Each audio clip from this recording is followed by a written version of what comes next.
9. As crianças estavam pagando pelos ingressos de 25 centavos na bilheteria do Aladim e entrando no saguão. Ao olhar pelas portas de vidro, Hit conseguiu ver um grupo ao redor da Bombonière.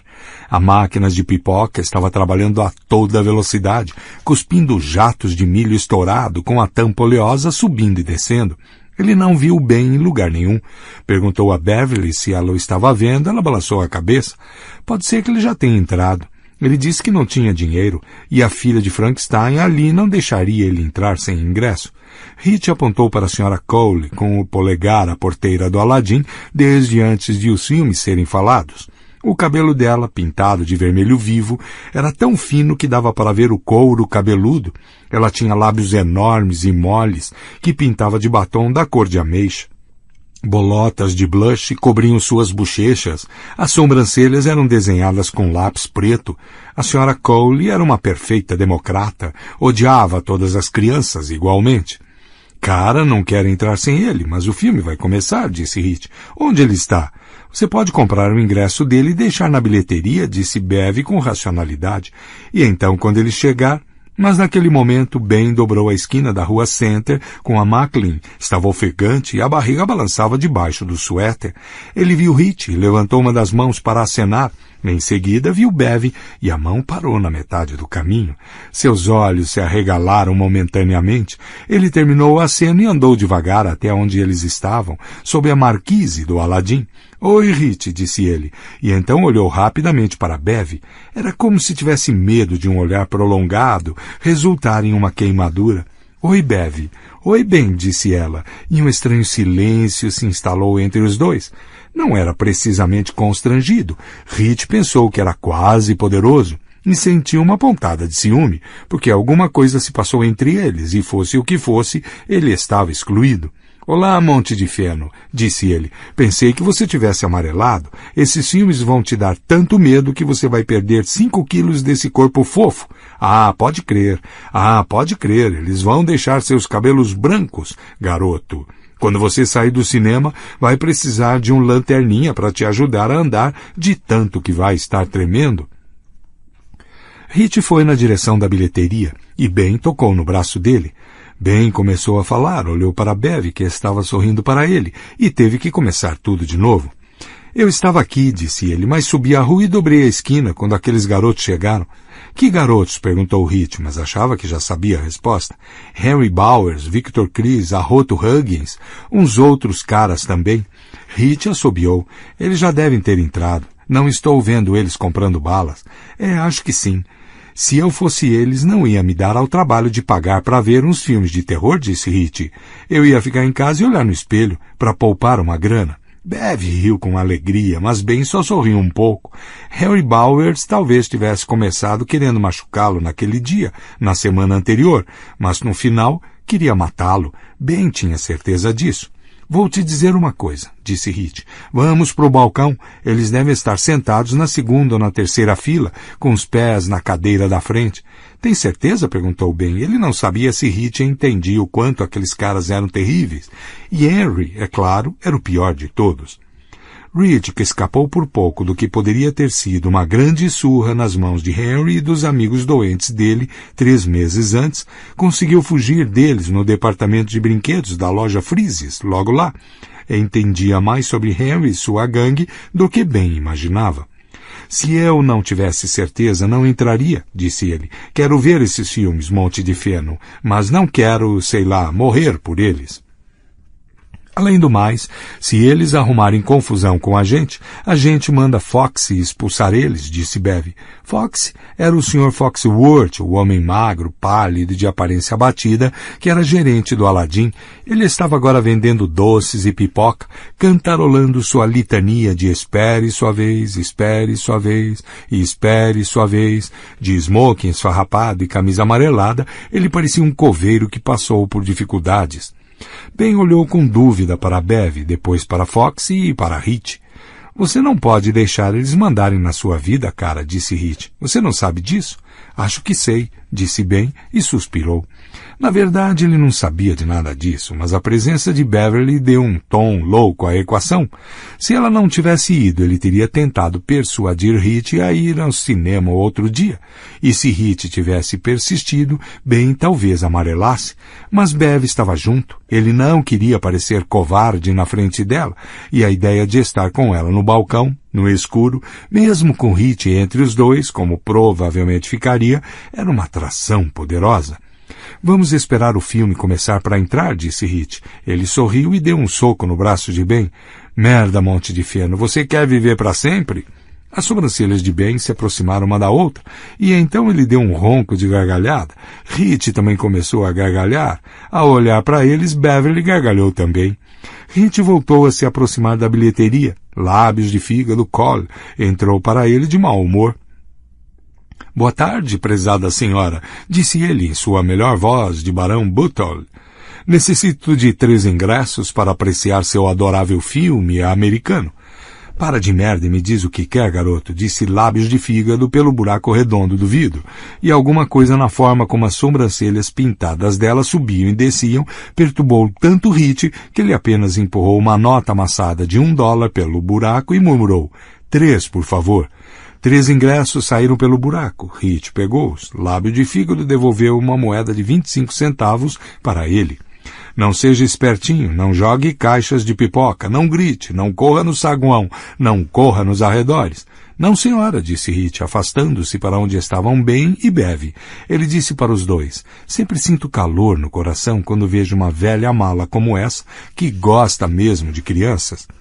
Eles ficaram do lado de fora um pouco mais, esperando o começo do filme. Lábios de fígado olhou para eles com desconfiança da cabine de vidro. Hit deleitou Bev com a história da represa no Barrens, repetindo as falas do Sr. Nell com a nova voz do policial irlandês. Beverly logo começou a dar risadinhas e passou a gargalhar não muito depois. Até Ben estava sorrindo um pouco, apesar de seus olhos ficarem indo da porta do Aladim para o rosto de Bev. 10. O balcão era legal. Durante o primeiro rolo de I Was the Teenage Frankenstein, Hit viu Harry Bowers e os amigos de merda. Estavam na segunda fila, como ele achou que estariam. Eram 5 ou 6 ao todo, alunos do 5º, 6º e 7º anos, todos com as botas apoiadas nos bancos da frente. Fox mandava que eles botassem os pés no chão. Eles botavam. Fox ia embora. As botas voltavam a subir imediatamente depois. 5 ou 10 minutos depois, Fox voltava, e a palhaçada toda acontecia de novo. Fox não tinha coragem de expulsá-los e eles sabiam. Os filmes eram ótimos. O Frankenstein adolescente era bem nojento, mas o lobisomem adolescente era ainda mais assustador, talvez porque também parecia meio triste. O que acontecia não era a culpa dele. Havia um hipnotizador que fez merda nele, mas o único motivo de ele conseguir fazer isso foi porque o garoto que virava lobisomem era cheio de raiva e sentimentos ruins. Hit começou a se perguntar se havia muitas pessoas no mundo escondendo sentimentos ruins assim. Harry Bowers transbordava sentimentos ruins, mas não se dava ao trabalho de esconder. Beverly se sentou entre os garotos, comeu pipoca das caixinhas deles, gritou, cobriu os olhos, algumas vezes riu. Quando o lobisomem estava observando a garota se exercitando no ginásio depois da aula, ela apertou o rosto no braço de Ben e Hit ouviu o som sufocado de surpresa de Ben, mesmo com os gritos de 200 crianças abaixo. O lobisomem acabou sendo morto. Na última cena, um policial contou solenemente a outro que isso devia ensinar as pessoas a não mexerem com as coisas de Deus. A cortina desceu e as luzes se acenderam. Algumas pessoas aplaudiram. Hit se sentia totalmente satisfeito, ainda que com uma leve dor de cabeça.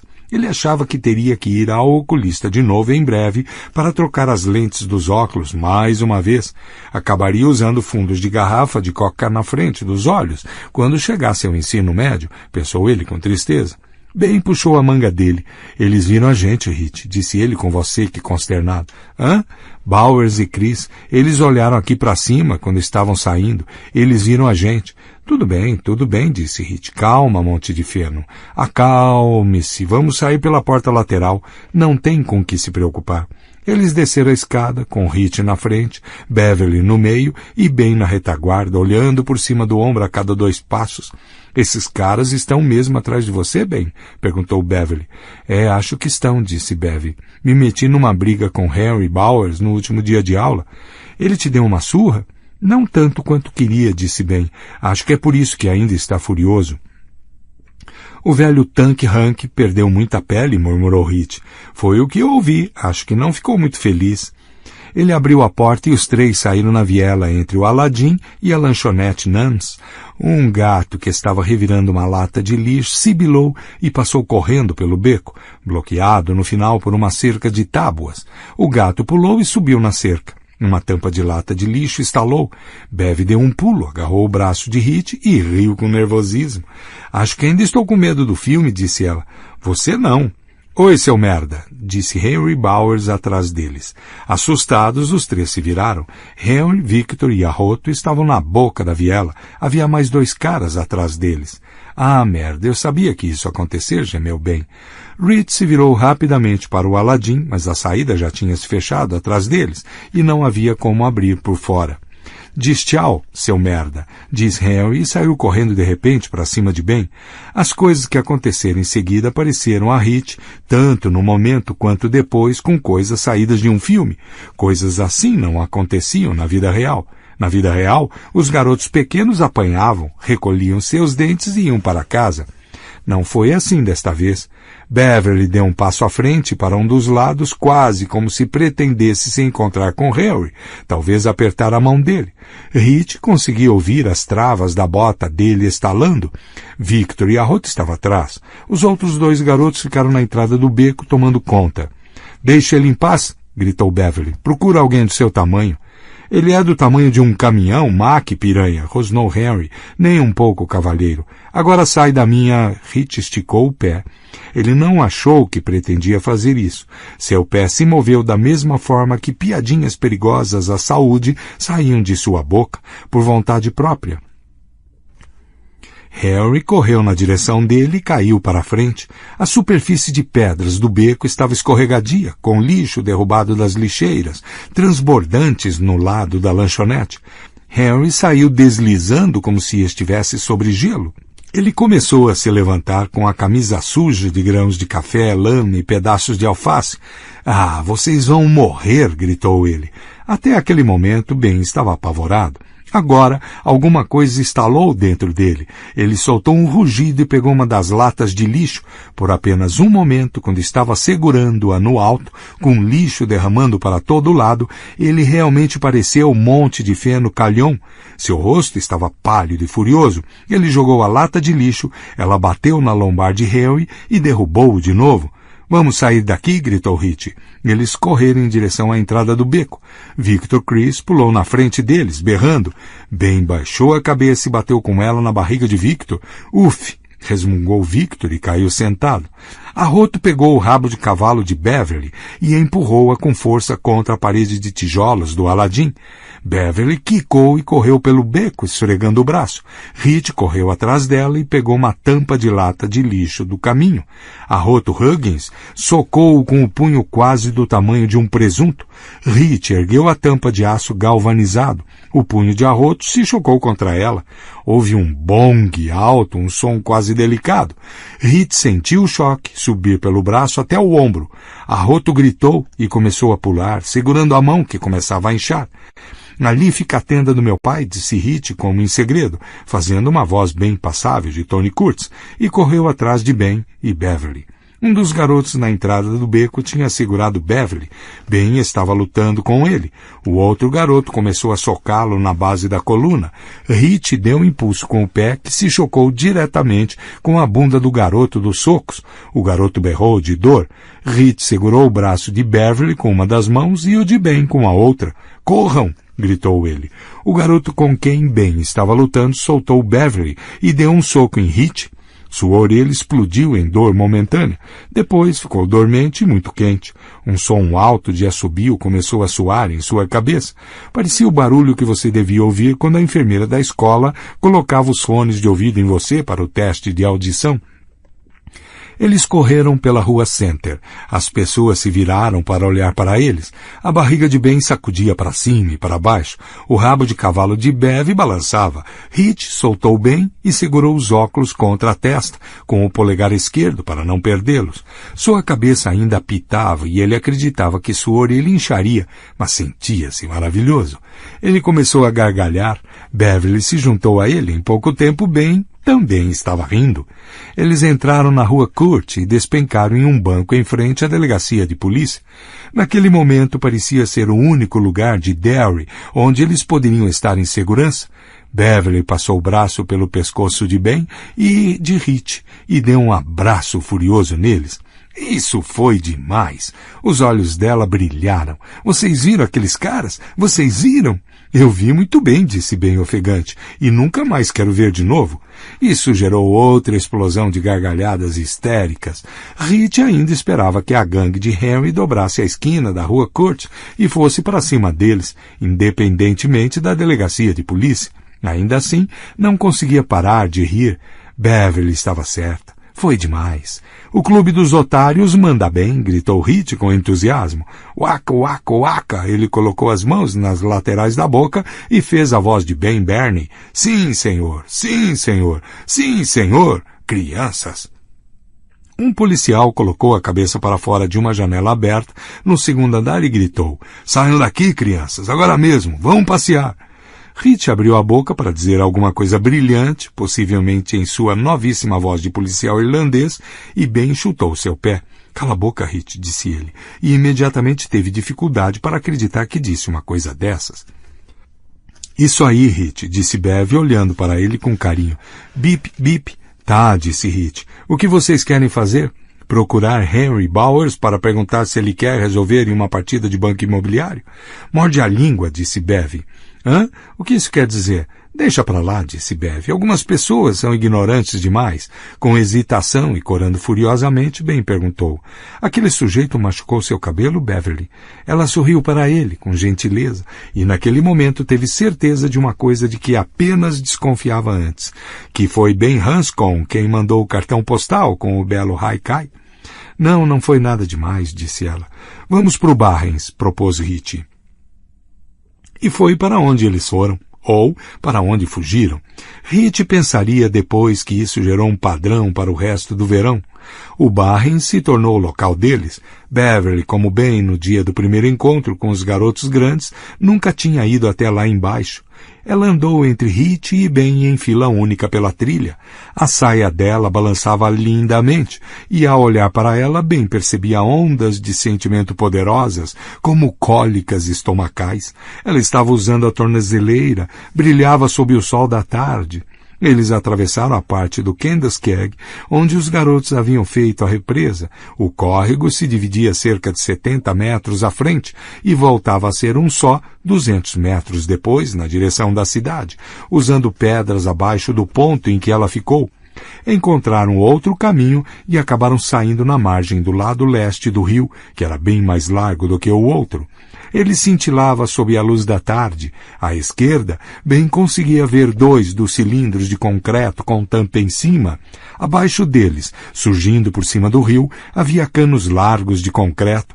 Filetes de água lameadas caíam pela boca desses canos direto do Kenduskeag. Uma pessoa caga na cidade, e é aqui que tudo vem parar, pensou Ben, lembrando-se da explicação do Sr. Nell sobre o sistema de drenagem de Derry. Ele sentiu uma espécie cega de raiva impotente. No passado deviam existir peixes nesse rio. Agora suas chances de pegar um pedaço usado de papel higiênico seriam bem maiores. É tão bonito aqui, disse Bev suspirando. Não é ruim, concordou Hit. As moscas sumiram e tem uma brisa suficiente para os mosquitos ficarem longe. Ele olhou para ela com esperança. Tem cigarro? Não, disse ela. Tinha 2, mas fumei ontem. Que pena, disse Hit. Houve um som de uma buzina e todos viram um trem de carga passar pelo outro lado do Barrens, na direção do pátio de trens. Nossa, se fosse um trem de passageiros, eles teriam uma vista linda, pensou Hit. Primeiro as casas do pessoal pobre em Old Cape, depois os pântanos de bambu do outro lado do Kenduskeag, e por fim, antes de sair do Barrens, o buraco fumegante que era o lixão da cidade. Por apenas um momento, Ele se viu pensando na história de Ed de novo, do leproso debaixo da casa abandonada na rua Neibolt. Afastou a história da mente e se voltou para Ben. Qual foi a melhor parte para você, Monte de Feno? Hã? Ben se virou para ele com culpa, enquanto Bev olhava para o outro lado do Candleskeg, perdida em pensamentos. Ele estava olhando para o perfil dela e para o hematoma na bochecha. Dos filmes, Dumbo, qual foi a sua parte favorita? Gostei quando o Dr. Frankenstein começou a jogar os corpos para os crocodilos da casa dele, disse Ben. Foi minha parte favorita. Isso foi nojento, disse Beverly e estremeceu. Odeio coisas assim. Crocodilos, piranhas e tubarões. É? O que são piranhas? Perguntou Rich, imediatamente interessado. São uns peixinhos, disse Beverly. Elas têm uns dentinhos que são super afiados. E se você entrar num rio cheio delas, elas te comem até o osso. Uau! Vi um filme uma vez e os índios queriam atravessar um rio, mas a ponte tinha caído, disse ela. Eles colocaram uma vaca na água pendurada em uma corda e atravessaram quando as piranhas estavam comendo a vaca. Quando puxaram a corda, a vaca era só esqueleto. Tive pesadelos durante uma semana. Cara, eu queria ter uns peixes desses, disse Rich com alegria. Eu ia colocar na banheira de Henry Bowers. Ben começou a rir. Acho que ele nem toma banho. Isso eu não sei, mas sei que é melhor a gente tomar cuidado com eles, disse Beverly. Os dedos dela foram até o hematoma na bochecha. Meu pai bateu na minha cabeça anteontem porque quebrei uma pilha de pratos. Uma vez por semana já basta. Houve um momento de silêncio que poderia ter sido constrangedor, mas não foi. Rich interrompeu, dizendo que sua parte favorita foi quando o lobisomem, adolescente, pegou o hipnotizador mal. Eles conversaram sobre os filmes e também sobre outros filmes de terror que tinham visto e sobre o programa de TV Alfred Hitchcock Presents por mais de uma hora. Bev viu margaridas crescendo na margem e pegou uma. Segurou-a primeiro debaixo do queixo de Rich e depois debaixo do de Ben para ver se eles gostavam de manteiga. Ela disse que os dois gostavam. Enquanto ela segurava a flor debaixo do queixo deles, cada um ficou ciente do toque leve dela nos ombros deles e do cheiro limpo do cabelo. O rosto dela ficou perto do de Ben só por um momento ou dois, mas naquela noite ele sonhou com os olhos dela naquele breve período infinito de tempo. A conversa estava diminuindo quando eles ouviram sons de estalo de pessoas se aproximando pela trilha. Os três se viraram rapidamente na direção do som e Rich ficou ciente de que o rio estava às costas deles. Não havia para onde correr. As vozes chegaram mais perto, eles ficaram de pé, e Rich e Ben foram um pouco para a frente de Beverly, sem nem pensar. A tela de arbusto no final da trilha tremeu e, de repente, Bill Denbrough surgiu. Outro garoto estava com ele, um que Rich conhecia um pouco. O nome dele era Bradley alguma coisa, e ele falava cesseando. Devia ter ido para Bangor com Bill para aquele negócio de fonoaudiologia, pensou Rich. Big Bill, disse ele, na voz de todos, estamos felizes em vê-lo, Sr. Denbrough, mestre. Bill olhou para eles e sorriu, e uma certeza peculiar tomou conta de Rich quando Bill olhou para ele, para Ben e para Beverly, e depois de novo para Bradley, sei lá o quê. Beverly era parte do grupo. Os olhos de Bill diziam isso. Bradley, sei lá o que, não era. Ele poderia ficar um pouco hoje. Poderia até voltar ao Barrens. Ninguém diria a ele que não. Sinto muito, o Clube dos Otários está lotado. Já temos nosso sócio com problema de fala. Mas não era parte do grupo. Não era parte deles. Esse pensamento levou a um medo repentino e irracional. Por um momento ele se sentiu da mesma forma que você se sentia quando de repente se dava conta de que tinha nadado para longe demais e a água não dava mais pé. Ele teve um vislumbre intuitivo. Estamos sendo levados para alguma coisa, sendo escolhidos. Nada disso é acidental. Já estamos todos aqui? Em seguida, a intuição se transformou em um fluxo incoerente de pensamentos, como uma vidraça quebrando sobre um piso de pedra. Além do mais, não importava. Bill estava aqui e Bill resolveria. Bill não deixaria as coisas saírem do controle. Ele era o mais alto e, sem dúvida, o mais bonito. Rich só precisava olhar de lado para a expressão fixa de Bev, grudada em Bill, e mais para longe para os olhos de Ben, grudados com compreensão e infelicidade no rosto de Bev, para saber disso. Bill também era o mais forte de todos, e não apenas fisicamente. Havia bem mais do que isso, mas como Hit não conhecia a palavra carisma, nem o significado completo da palavra magnetismo, só sentia que a força de Bill era profunda e podia se manifestar de muitas formas, algumas provavelmente inesperadas. E Hit desconfiava que, se Beverly se apaixonasse por ele, ou ficasse caidinha por ele, ou fosse lá como se falasse, bem não sentiria ciúmes, como sentiria, pensou Hit, se ela ficasse caidinha por mim. Ele aceitaria como uma coisa natural, e havia mais uma coisa. Bill era bom. Era burrice pensar uma coisa dessas. Ele não pensou exatamente, ele sentiu, mas ali estava. A bondade e a força pareciam irradiar de Bill. Ele era como um cavaleiro em um filme antigo, um filme brega, mas que ainda tinha o poder de fazer você chorar, torcer e bater palmas no final. Forte e bom, e 5 anos mais tarde, depois que as lembranças do que aconteceu em Derry durante e depois daquele verão tivessem começado a desaparecer rapidamente, ocorreu a Hit Tozier, na metade da adolescência, que John Kennedy o fazia lembrar-se de Bill Gago. Quem? Responderia sua mente. Ele ergueria o olhar ligeiramente intrigado e balançaria a cabeça. Um cara que conheci, ele pensaria, e deixaria de lado o desconforto com o empurrão dos óculos no nariz e voltando para o dever de casa. Um cara que conheci muito tempo atrás. Bill Denbrook colocou as mãos nos quadris, sorriu com alegria e disse, bem, aqui que estamos, agora que estamos fazendo? Trouxe cigarro? Perguntou Hit com esperanças. 11. 5 dias depois, com junho se aproximando do final, Bill contou a Hit que queria ir até a rua Neibolt para investigar debaixo da varanda onde Ed tinha visto o leproso. Eles tinham acabado de chegar à casa de Hit e Bill estava empurrando Silver. Ele levou o Hit na garupa durante a maior parte do caminho em uma viagem empolgante e veloz por Derry, mas teve o cuidado de deixar Hit descer a uma quadra da casa dele. Se a mãe de Hit visse Bill com ele na garupa, teria um troço. O cesto de Silver estava cheio de revólveres de brinquedo, 2 de Bill e 3 de Hit.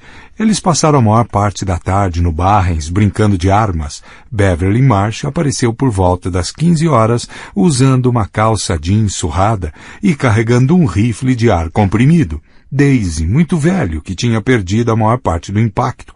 Quando você puxava o gatilho preso com fita adesiva, ele soltava um apito que, para Hit, parecia alguém se sentando em uma almofada de pum muito velha. A especialidade dela era de atiradora de elite japonesa. Ela era muito boa em subir em árvores e atirar nos desavisados que passavam por baixo. O hematoma na bochecha dela tinha passado a amarelo bem claro. O que você disse? Perguntou Hit. Ele estava chocado, mas também um pouco intrigado. Eu quero dar uma olhada debaixo daquela varanda, disse Bill. A voz estava teimosa, mas ele não olhou para Hit. Havia um ponto bem vermelho no alto da bochecha dele. Eles tinham chegado em frente à casa de Hit. Maddie Tozier estava na varanda, lendo um livro. Ela acenou para eles e disse, Oi, garotos, querem chá gelado? Já vamos entrar, mãe, disse Hit, e depois para Bill. Não vai ter nada lá, ele deve ter visto um mendigo e morreu de medo. Você conhece Ed? Eu conheço Ed, mas lembra da foto do álbum? Hit mexeu os pés com desconforto. Bill levantou a mão direita, os band-aids não estavam mais lá, mas Hit conseguia ver os círculos de casca de ferida nos 3 dedos. Mas me escuta, disse Bill. Ele começou a falar bem devagar, sustentando o olhar de Hit. Mais uma vez relatou as similaridades entre a história de Ben e a de Ed, e fez uma ligação entre elas e o que eles tinham visto na foto em movimento. Ele sugeriu de novo que o palhaço tinha assassinado os garotos e garotas encontrados mortos em Derry desde dezembro. E talvez não só eles, concluiu Bill. E todos os que desapareceram? Ed, Corcoran. Merda, o padrasto dele assustou ele, disse Hit. Tá, talvez sim, tá, talvez não, disse Bill. Eu também conheci ele um pouco e sei que o pai batia nele. Eu também sei que ele passava as noites fora para ficar longe dele. Então pode ser que o palhaço tenha pegado ele enquanto ele estava passando a noite fora, disse Hit pensativo. É isso? Bill assentiu. O que você quer então? O autógrafo dele? Se o palhaço matou os outros, então ele matou de George, disse Bill. Ele encarou Hit com os olhos que pareciam ardósia, duros, inflexíveis, imperdoáveis. Eu quero matar ele. Jesus Cristo, disse Hit assustado. Como você vai fazer isso? Meu pai tem uma pistola, disse Bill. Um pouco de cuspe voou dos lábios dele, mas Hit nem percebeu.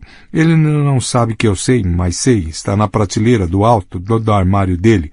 Isso é ótimo, se ele for um homem, disse Hit. E se conseguimos encontrar ele sentado em uma pilha de ossos das crianças? Serviu o chá gelado, meninos, gritou a mãe de Hit com alegria. É melhor vocês virem tomar. Já vamos, mãe, gritou Hit de novo, oferecendo um grande sorriso falso que desapareceu assim que ele se virou para Bill. Por que eu não atiraria um cara só por ele estar usando uma roupa de palhaço, Billy? Você é meu melhor amigo, mas eu não faria isso e não deixaria você fazer se pudesse impedir. E se realmente tivesse uma pilha de ossos? Hit lambeu os lábios e não disse nada por um momento. Em seguida perguntou a Bill. O que você vai fazer se não for um homem, Billy? E se for algum tipo de monstro? E se coisas assim existirem? Ben Hanscom disse que era múmia, que os balões estavam flutuando contra o vento e não faziam sombra. A foto no álbum de George, ou nós imaginamos aquilo ou foi magia. E tenho que falar, cara, acho que não imaginamos. Seus dedos não imaginaram, né? Bill balançou a cabeça. Então o que vamos fazer se não for um homem, Billy? Então nós temos que pensar em outra coisa.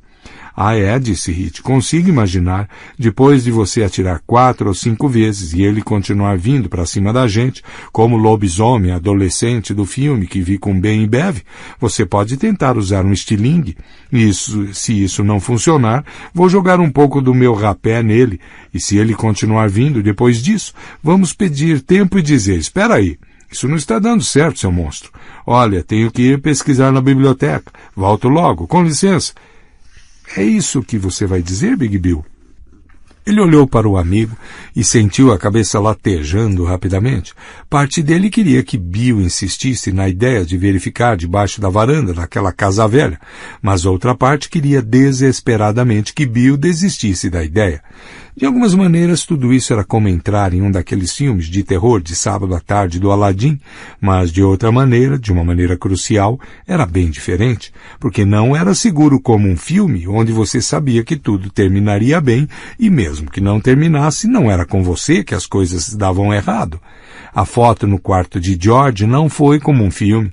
Ele achou que estava se esquecendo daquilo, mas aparentemente estava se enganando, porque agora conseguia ver os cortes ao redor dos dedos de Billy, se ele não tivesse puxado Bill.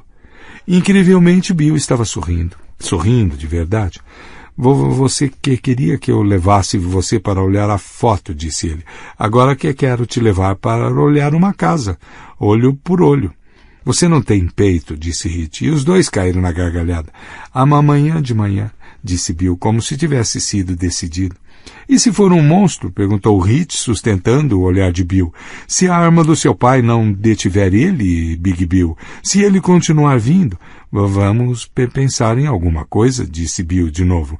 Vamos ter que pensar. Ele jogou a cabeça para trás e riu como um louco. Depois de um momento, Hit se juntou a ele. Era impossível não rir junto. Eles andaram pela calçada até a varanda de Hit. Mad tinha preparado copos enormes de chá gelado com raminhos de menta e um prato de biscoito de baunilha. Você quer? Ah, não, disse Hit, mas eu vou.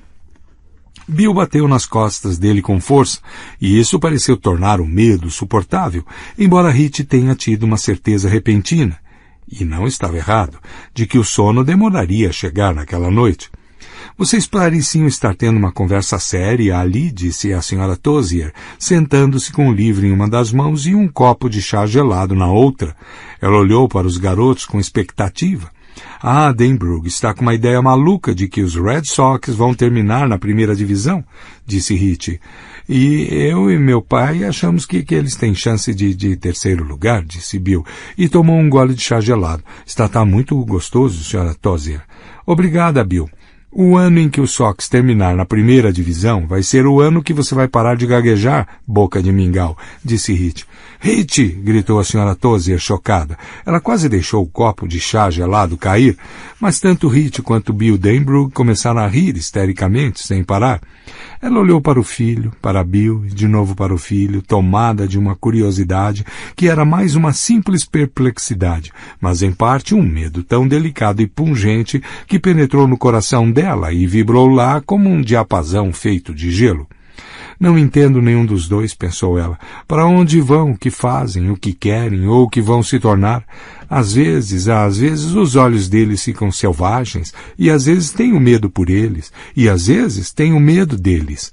Ela se viu pensando, não pela primeira vez, que seria bom se ela e o Went tivessem tido uma menina também, uma loura bonita que ela poderia ter vestido de saia, com lacinhos combinando e com sapatos de couro preto aos domingos, uma menininha bonita que pediria para assar bolinhos depois da escola e queria querer bonecas em vez de livros sobre ventriloquismos e modelos de carro Hevell que andavam rápido. Uma menininha que ela conseguiria compreender. 12. Pegou? Perguntou Hit com ansiedade. Eles estavam caminhando com as bicicletas pela rua Kansas, ao lado do Barrens, às 10 horas da manhã seguinte. O céu estava cinza, havia chuva prevista para aquela tarde. Hit só conseguiu dormir depois da meia-noite e achava que Denbrook parecia ter tido uma noite bem insone também. O velho Big Bill carregava um par de malas Samsonite, uma debaixo de cada olho. Peguei, disse Bill. Ele bateu no casaco esporte verde que estava usando. Me deixa ver, disse Hit com fascinação. Agora não, disse Bill e depois sorriu. Alguém pode ver, mas olha o que mais eu trouxe. Ele levou a mão às costas por baixo do casaco e pegou estilingue Bullseye no bolso de trás. Merda, estamos com problemas, disse Hit, começando a rir. Bill fingiu estar magoado. Foi ideia sua, Tozier.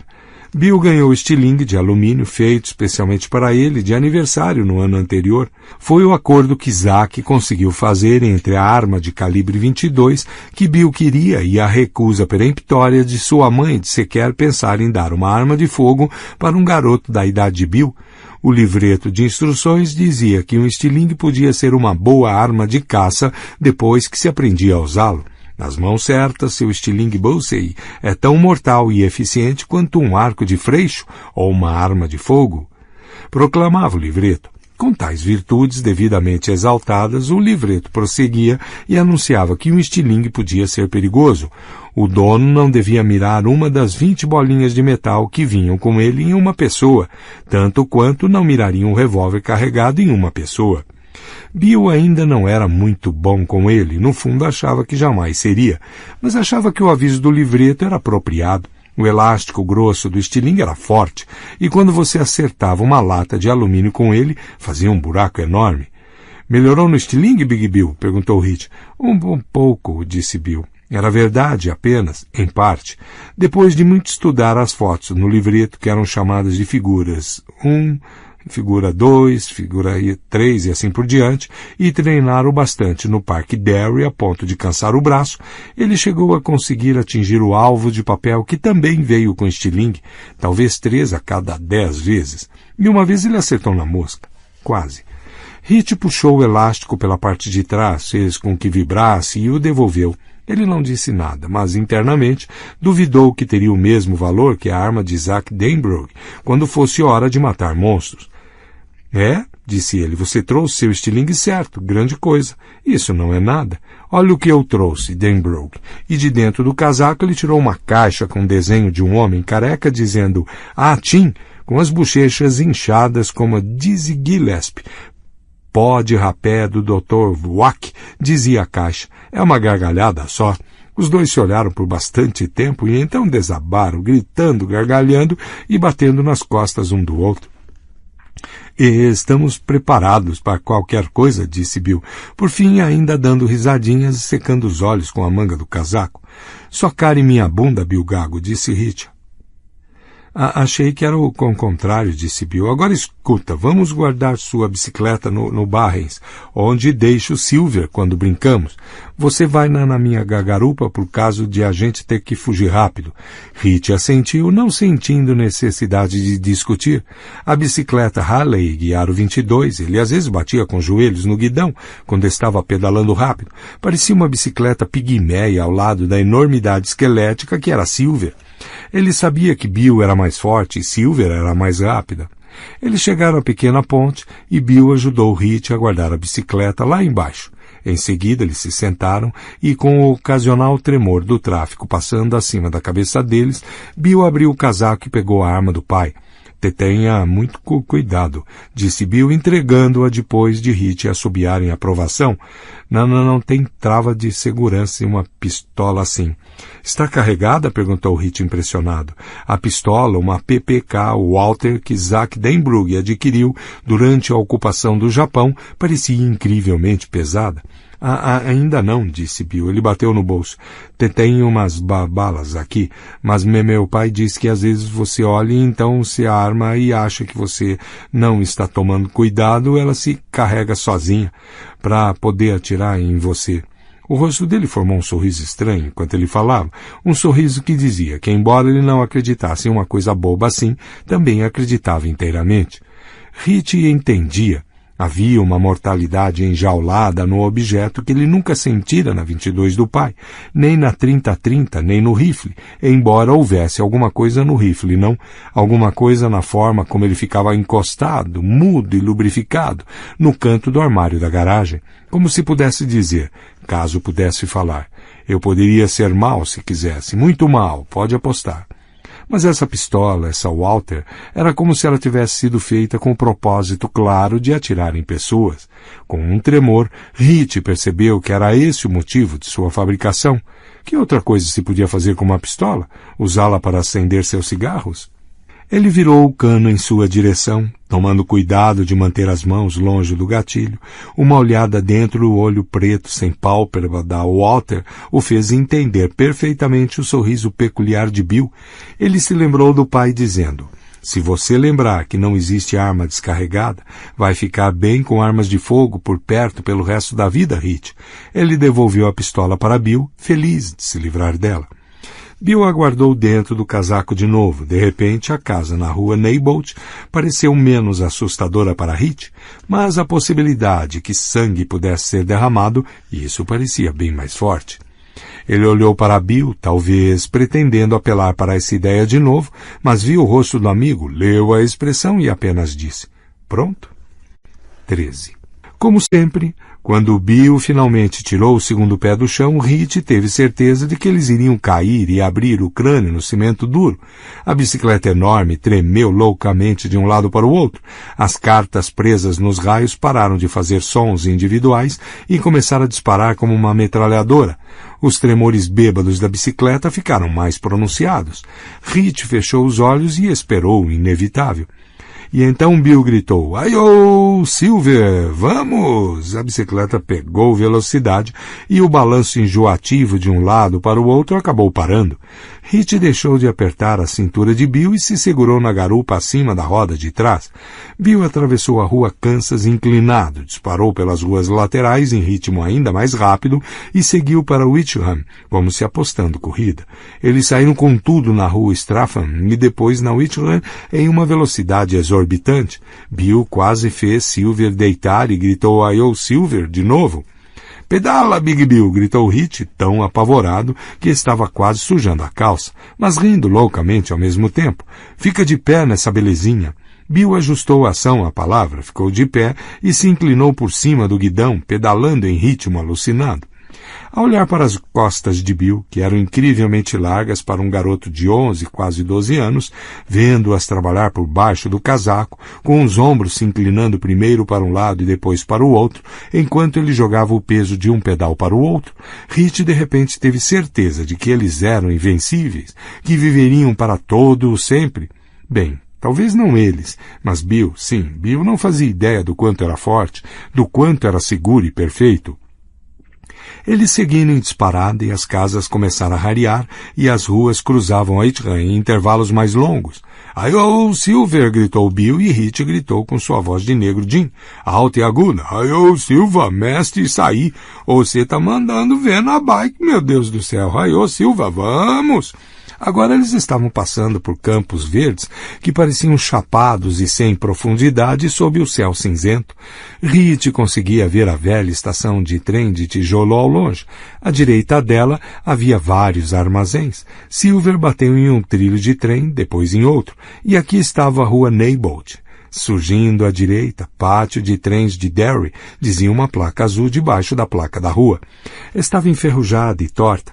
Abaixo dela havia uma placa bem maior, de fundo amarelo e letras pretas. Parecia um comentário sobre o próprio pátio de trens. "Beco sem saída", dizia ela. Bill entrou na rua Neighbolt, foi reduzindo até a calçada e colocou o pé no chão. "Vamos andar a partir daqui." Hit saiu da garupa com uma sensação misturada de alívio e arrependimento. Tudo bem. Eles andaram pela calçada rachada e cheia de ervas daninhas. À frente, no pátio de trens, um motor a diesel acelerou lentamente, parou e recomeçou. Uma ou duas vezes eles ouviram a melodia metálica de acoplamento se unindo. "Com medo?" Hit perguntou a Bill. Bill, empurrando Silver pelo guidão, olhou para Hit brevemente e assentiu. Sim, você?" "Sem dúvida", disse Hit. Bill contou a Hit que tinha perguntado ao pai sobre a rua Neighbolt na noite anterior. O pai disse que muitos funcionários de trens moraram aqui até o final da Segunda Guerra Mundial. Engenheiros, condutores, sinaleiros, funcionários do pátio, operadores de bagagem. A rua entrou em declínio junto com os trens, e conforme Bill e Hit seguiam por ela, as casas ficaram mais separadas, mais velhas, mais sujas. As últimas 3 ou 4 dos dois lados estavam vazias e cobertas por tábuas, com os jardins mal cuidados.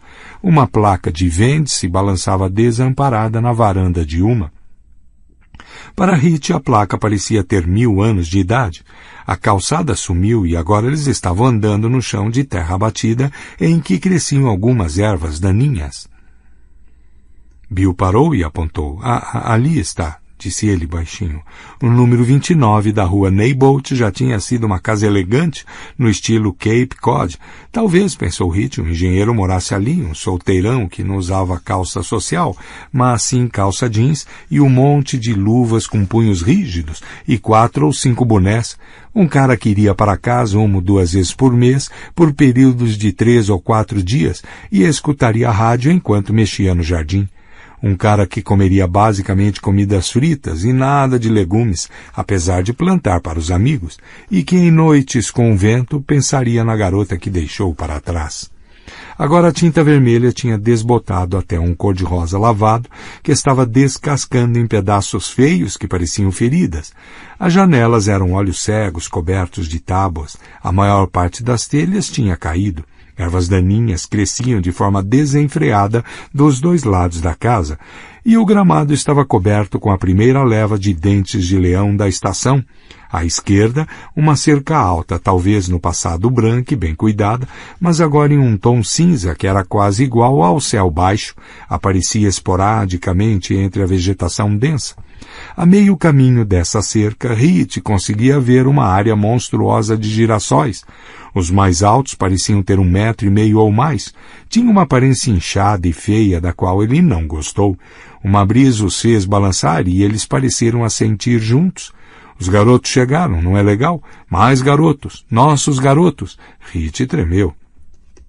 Enquanto Bill encostava Silver com cuidado em um olmo, Hit observou a casa. Ele viu uma roda na grama alta perto da varanda e mostrou para Bill. Bill assentiu, era o triciclo virado que Ed mencionara. Eles olharam para um lado e para o outro da rua Neighbolt. O som do motor a diesel aumentou e diminuiu, depois recomeçou.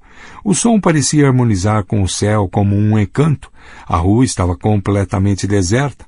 Hit conseguia ouvir carros ocasionais passando na Alta Estrada 2, mas não conseguia vê-los. O motor a diesel soou e sumiu, soou e sumiu. Os enormes girassóis assentiram juntos com sabedoria. Garotos frescos, bons garotos, nossos garotos. Está pronto? Perguntou Bill e Hit deu um salto. Sabe, eu estava pensando que acho que os últimos livros que peguei na biblioteca venci hoje, disse Hit. Acho que devo para de merda, Hit. Você está pronto ou não? Acho que sim, disse Hit, sabendo que não estava nada pronto, que nunca estaria pronto para essa situação.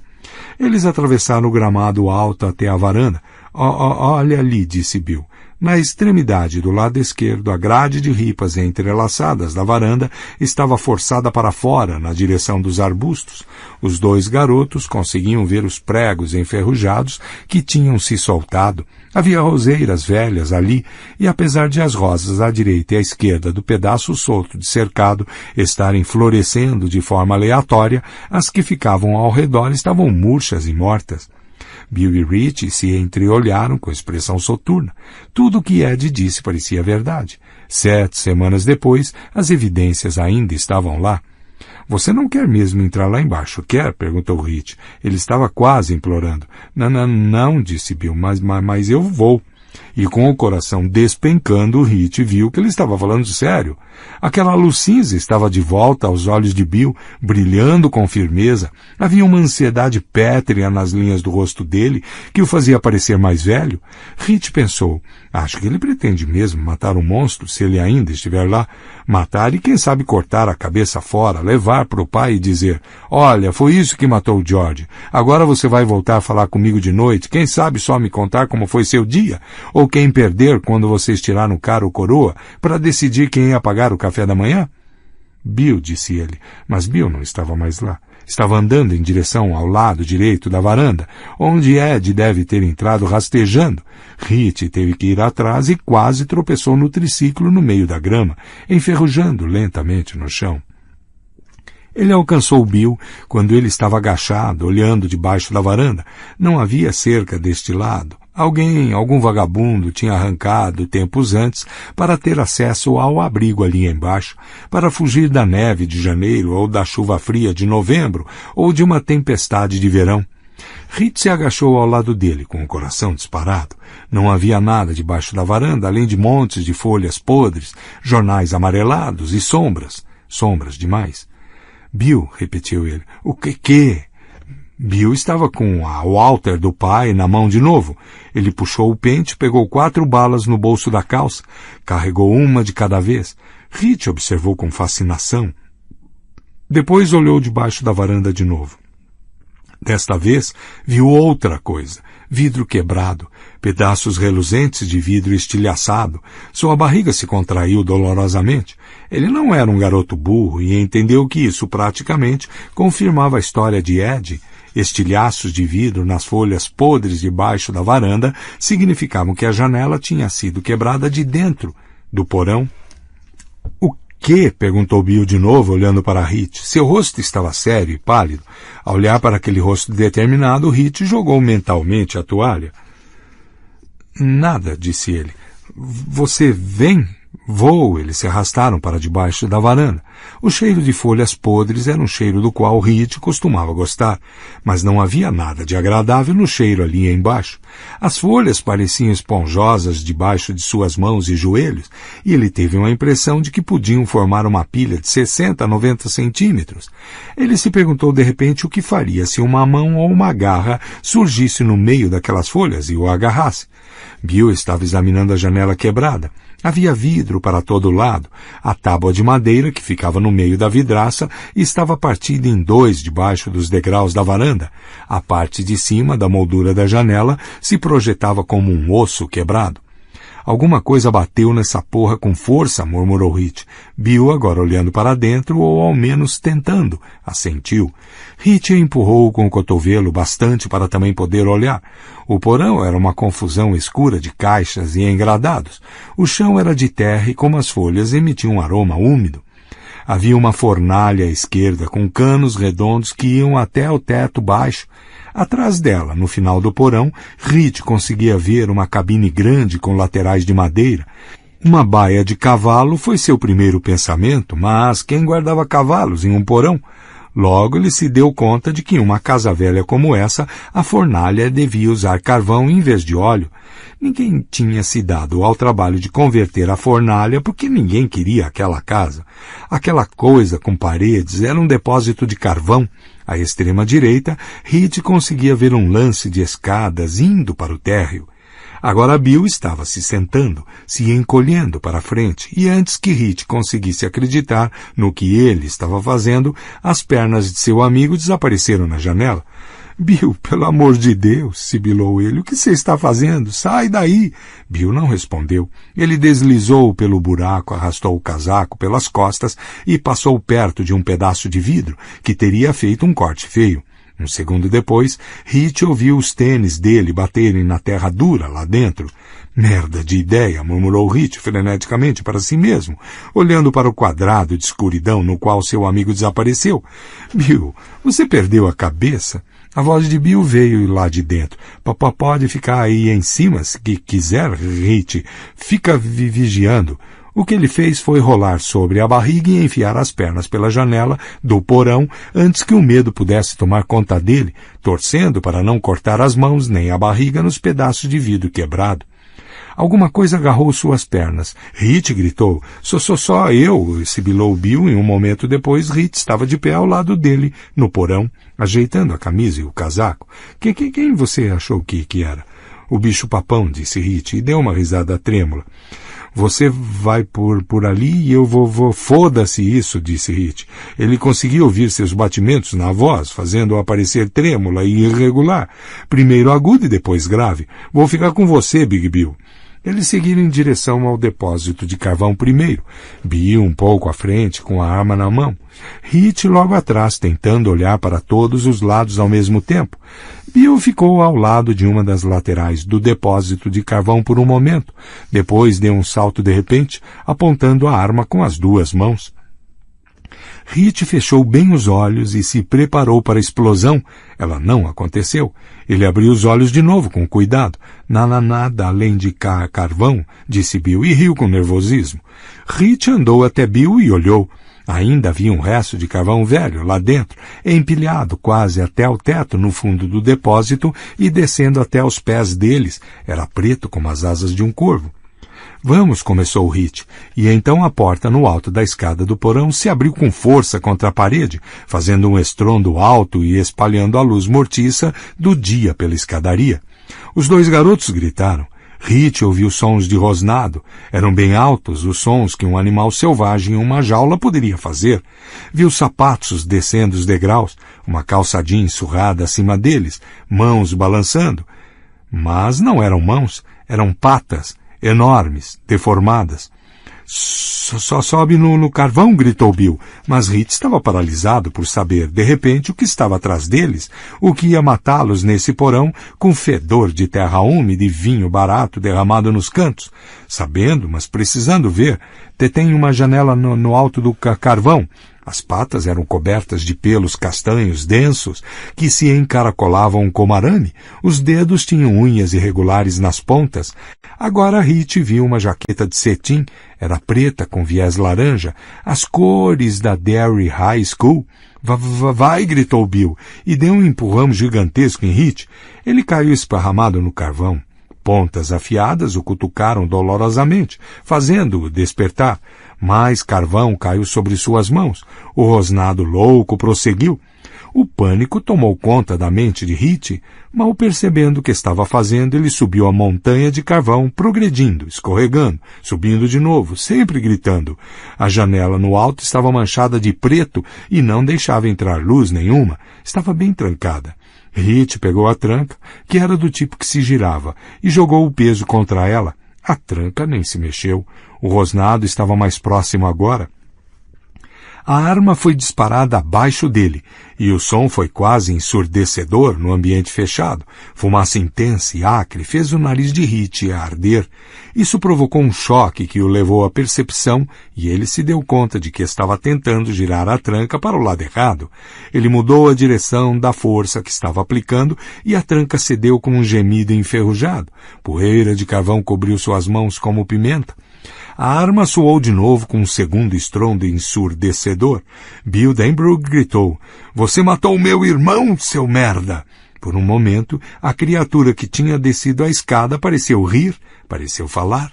Era como se um cachorro cruel tivesse começado a latir de repente, palavras desconexas, e por um momento Hit pensou que a coisa de jaqueta do ensino médio tinha rosnado: "Também vou matar você." "Hit!" gritou Bill, e Hit ouviu o carvão estalando e deslizando conforme Bill se esforçava para subir. Os rosnados e rugidos prosseguiram, madeira rachou, houve uma mistura de latidos e uivos, sons de um pesadelo terrível. Hit deu um empurrão na janela, sem se importar se o vidro quebraria e cortaria suas mãos em pedacinhos. Tinha passado do ponto de ligar. Ela não quebrou. Abriu para fora com a dobradiça de aço coberta de ferrugem.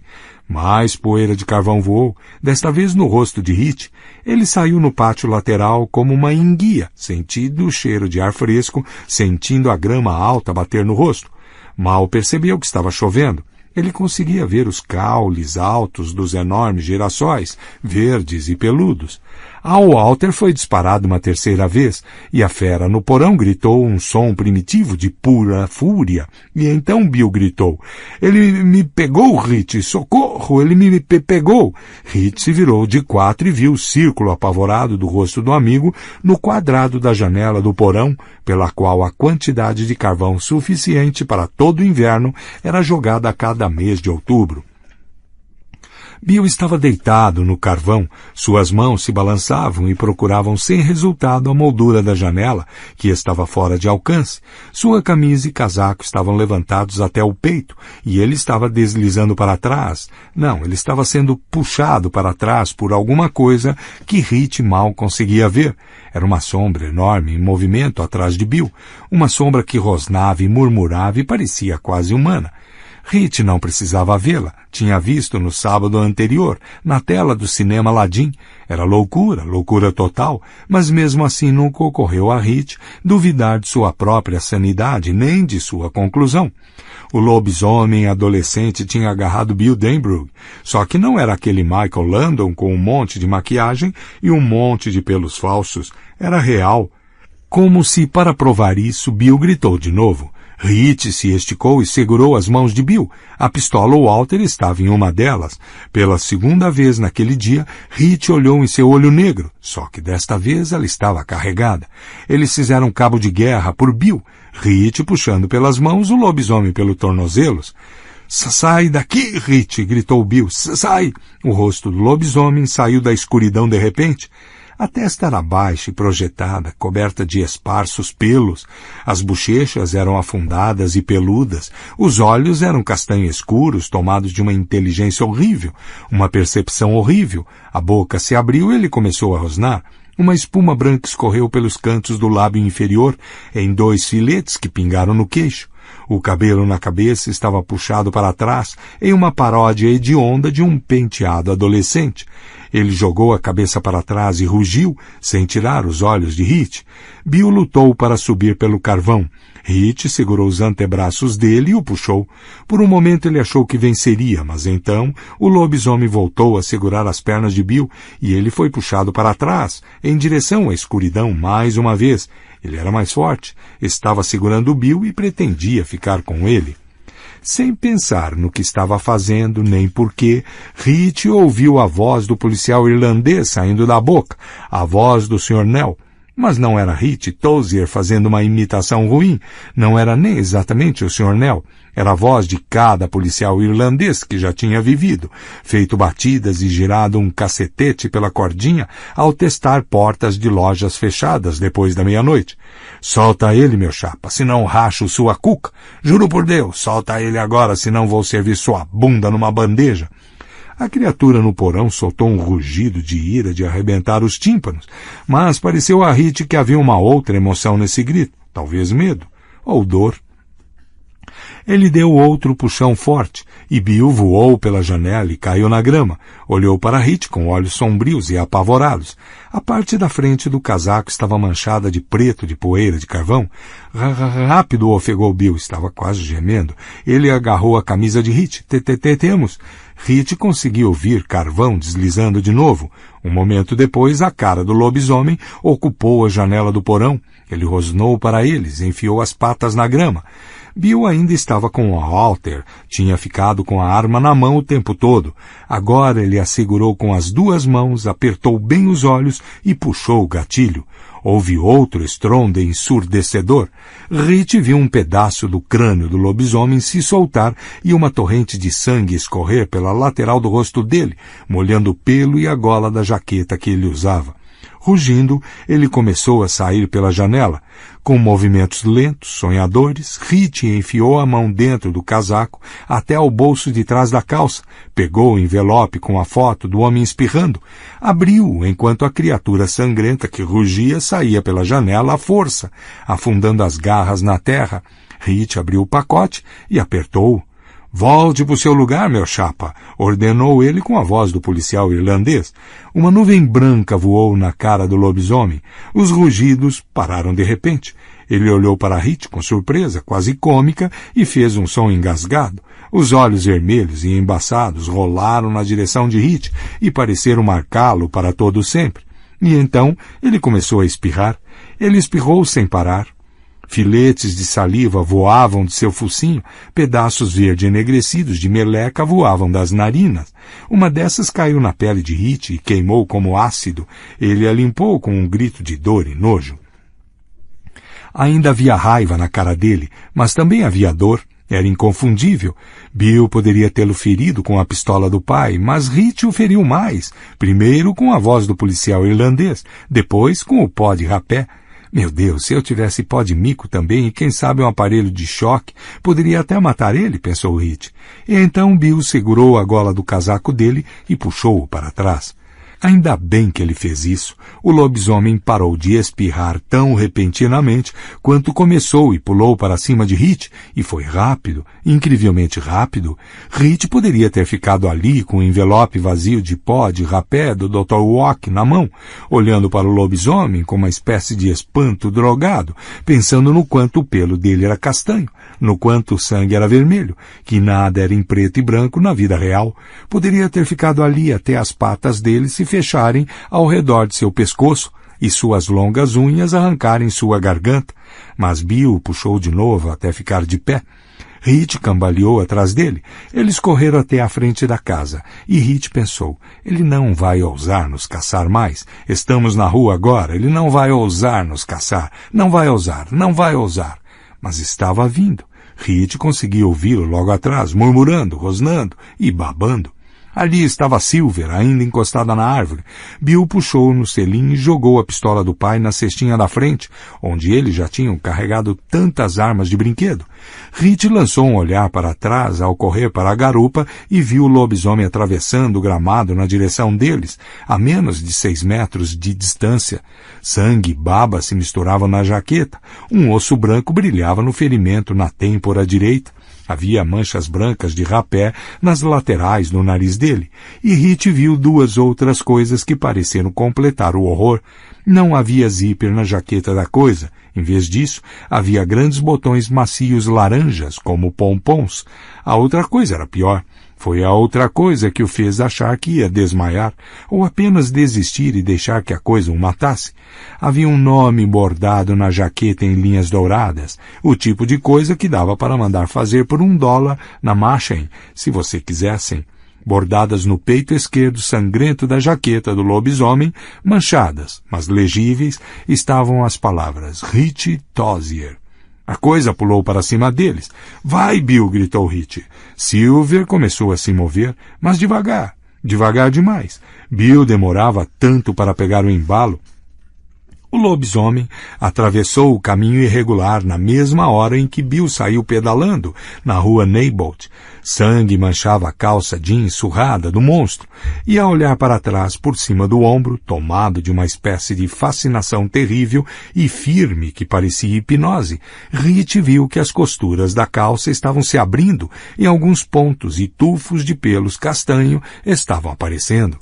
Silver balançou loucamente de um lado para o outro. Bill estava de pé, segurando o guidão da bicicleta por baixo, com a cabeça virada para o céu nublado e os tendões se destacando no pescoço, e as cartas ainda estavam fazendo disparos individuais. Uma pata raspou em Hit. Ele gritou com infelicidade e se encolheu. O lobisomem rosnou e sorriu. Estava perto bastante para Hit conseguir ver as córneas amareladas dos olhos dele, conseguir sentir o cheiro de carne doce e podre no hálito dele. Os dentes eram presas tortas. Hit gritou de novo quando o monstro o atacou com a pata. Tinha certeza de que ele ia arrancar sua cabeça, mas a pata passou na frente dele, errando por uns 3 centímetros. A força do movimento fez o cabelo suado de Hit voar da testa. "Raiô, Silver, vamos!" gritou Bill com todo o fôlego. Ele chegou ao alto de uma colina baixa. Não era muito, mas o bastante para dar impulso em Silver. As cartas ganharam velocidade e começaram a soar em uníssono. Bill pedalava loucamente. Silver parou de balançar e desceu reto pela rua Neibolt em direção à autoestrada 2. Graças a Deus, graças a Deus, graças a Deus, pensou Hit com incoerência. Graças... O lobisomem rugiu de novo. Ah, meu Deus, ele parece estar bem ao meu lado. E Hit ficou sem ar quando sua camisa e seu casaco foram puxados por cima de sua traqueia. Ele fez um som estrangulado e conseguiu agarrar a cintura de Bill bem na hora em que seria arrancado da bicicleta. Bill foi puxado para trás, mas se segurou no guidão de Silver. Por um momento, Hit achou que a grande bicicleta simplesmente viraria e derrubaria os dois no chão. Mas seu casaco, que estava pronto para ir para o lixo de qualquer jeito, se rasgou nas costas com um som alto que parecia um grande peido. Hit conseguiu respirar de novo. Ele virou a cabeça e olhou diretamente dentro daqueles olhos enevoados e assassinos. Bill, ele tentou berrar, mas a palavra não tinha força, não tinha som. Bill pareceu ouvi-lo mesmo assim. Ele pedalou com mais força, mais do que em qualquer outra ocasião de sua vida. Suas entranhas pareciam inflar, se soltar. Ele conseguia sentir gosto de sangue e cobre no fundo da garganta. Seus globos oculares estavam saltados. Sua boca estava escancarada, absorvendo ar. E uma sensação louca e inelutável de euforia tomou conta dele. Uma coisa que era selvagem e livre e apenas dele. Um desejo. Ele ficou de pé nos pedais, seduziu-os, maltratou-os. Silver continuou a ganhar velocidade. Ela estava começando a sentir a rua agora, começando a voar. Bill conseguia senti-la ir. "Raiô, Silver!" gritou ele de novo. "Raiô, Silver, vamos!" Hit conseguia sentir o baque de sapatos no asfalto. Ele se virou. A pata do lobisomem bateu acima dos olhos dele com força perturbadora, e por um momento Hit achou que a parte de cima do seu crânio tinha sido arrancada. As coisas de repente pareceram embotadas, nada importantes. Os sons iam e vinham, as cores sumiram do mundo. Ele se virou de novo, agarrando-se desesperadamente a Bill. Sangue quente escorreu em seu olho direito e o fez arder. A pata atacou de novo e acertou o para-choque de trás desta vez. Hit sentiu a bicicleta balançar loucamente, à beira de virar por um momento. Mas, finalmente se ajeitando, Bill gritou "Raiô, Silver, vamos!" de novo, mas isso também soou distante, como um eco ouvido antes de desaparecer. Hit fechou os olhos, se agarrou a Bill e esperou o fim. 14. Bill também ouviu os passos e entendeu que o palhaço ainda não tinha desistido, mas não ousava se virar para olhar. Ele saberia se o monstro os alcançasse e derrubasse, e isso era tudo que precisava realmente saber. "Vamos, rapaz", pensou ele, "me dá tudo agora, tudo, você consegue, vamos, Silver, vamos." Assim, mais uma vez, Bill Denbrough se viu correndo para vencer o diabo, só que agora o diabo era um palhaço sorridente horroroso, cujo rosto suava em tinta branca oleosa, cuja boca se curvava em um sorriso vermelho vampiresco e predador, cujos olhos eram moedas prateadas brilhantes brilhantes. Um palhaço que estava por algum motivo louco, usando uma jaqueta da Derry High School por cima da roupa prateada com gola laranja e botões de pompom laranja. Vamos, rapaz, vamos. Silver, o que você diz? A rua Neibolt era uma mancha agora. Silver estava começando a murmurar. Os passos estavam mesmo um pouco mais distantes. Ele ainda não ousava se virar para olhar. Rich estava agarrado a ele com toda a força, estava dificultando sua respiração, e Bill queria mandar Rich afrouxar o aperto, mas não ousava perder fôlego com isso também. Um pouco à frente, como um belo sonho, estava a placa de pare, que marcava o cruzamento da rua Neibolt com a Autoestrada 2. Carros passavam de um lado para o outro na Witcham. Em seu estado de terror exausto, isto parecia um milagre aos olhos de Bill. Agora, como ele teria que acionar os freios em um momento, ou fazer alguma coisa muito criativa, ele arriscou uma olhada por cima do ombro. O que ele viu o fez reverter os pedais de Silver, com um movimento único e repentino. Silver deslizou, queimou borracha do pneu traseiro travado e a cabeça de Rich bateu dolorosamente no ombro direito de Bill. A rua estava completamente vazia, mas a cerca de 20 metros atrás deles, perto da primeira casa abandonada, que formava uma espécie de cortejo fúnebre até o pátio de trens, ele viu um movimento laranja. Estava perto de um bueiro paralelo ao meio-fio. Quase tarde demais, Bill percebeu que Rich estava deslizando da garupa de Silver. Os olhos de Rich estavam virados para cima, de forma que Bill só conseguia ver a parte de baixo da íris por baixo das pálpebras superiores. Os óculos remendados estavam tortos, sangue escorria lentamente da testa dele. Bill segurou o braço dele. Os dois deslizaram para a direita e Silver perdeu o equilíbrio. Eles caíram na rua em um emaranhado de braços e pernas. Bill bateu com o cotovelo com força e urrou de dor. Os olhos de Rich tremeram depois do grito. Vou mostrar para usted como conseguir esses tesouros, senhor. Mas esse tal de Dobbs é bastante perigoso, disse Rich em um ofego rouco. Era sua voz de Pancho Villa, mas o tom flutuante e desconectado assustou Bill terrivelmente. Ele viu vários pelos castanhos presos no ferimento superficial na testa de Rich. Os pelos eram meio encaracolados, como os pelos pubianos de seu pai. Eles fizeram Bill sentir mais medo, e ele deu um tapa forte na lateral da cabeça de Rich. Ai! Gritou Rich. Seus olhos tremeram. Depois se arregalaram. Por que você me bateu, Big Bill? Vai quebrar meus óculos. Já não estão em boas condições, caso você não tenha reparado. Eu pensei que você estivesse morrendo, sei lá, disse Bill. Rich se sentou lentamente na rua e colocou a mão na cabeça. Ele gemeu. O que aconteceu? Mas lembrou-se. Seus olhos se arregalaram com o choque e o pavor repentinos, e ele ficou de joelhos, ofegando, desesperado. Não, disse Bill. Foi embora, Rich, foi embora. Rich viu a rua vazia, onde nada se mexia, e de repente explodiu em lágrimas. Bill olhou para ele por um momento, passou os braços pelo ombro do amigo e o abraçou. Rich agarrou o pescoço de Bill e retribuiu o abraço. Ele queria dizer alguma coisa inteligente, alguma coisa sobre como Bill devia ter tentado usar o estilingue no lobisomem, mas nada saiu, nada além de soluços. Não, Rich, disse Bill, não. Mas ele também começou a chorar e os dois apenas se abraçaram de joelhos na rua ao lado da bicicleta caída, e as lágrimas fizeram marcas claras nas bochechas deles, cobertas de poeira de carvão.